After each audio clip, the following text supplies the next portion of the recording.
Fourth objection. Exhortation and reproof become superfluous. They also protest that all exhortation would be vain, admonition useless, and rebuke absurd, if it were not in the sinner's power to obey. Since the same objections were raised against Augustine, he was obliged to publish the book called On Rebuke and Grace.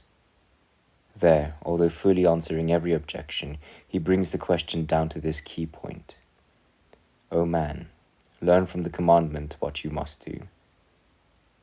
When reproved for failure to do it, learn that through your own fault you are powerless.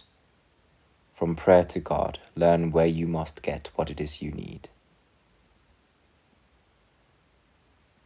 The first point to note is that we are not alone in defending this cause. Christ and all his apostles do so too. So let our opponents consider how they might prevail against such foes.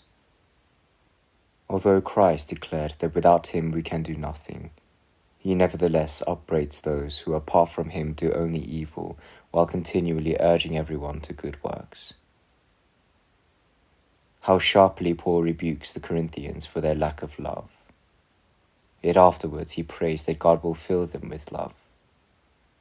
He assures the Romans that righteousness depends neither on him who wills, nor on him who runs, but on God's mercy. Later, however, he does not fail to admonish, exhort, and correct them. Why do they not simply warn the Lord that he is wasting his time by uselessly demanding from men what he alone can give them, or by upbraiding them for deeds done only because they lack his grace? Why do they not plead with Paul to forgive those who do not have it in them to will or act aright, apart from God's mercy which is denied them when they fail?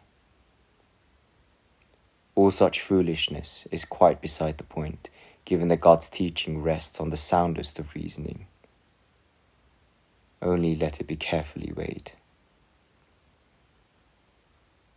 True it is that Paul insists that teaching, exhortation, and reproof are themselves of little use in changing the heart of man, as when he says, "He who plants is nothing, and he who waters is nothing. The effectual work belongs to the Lord who gives the growth."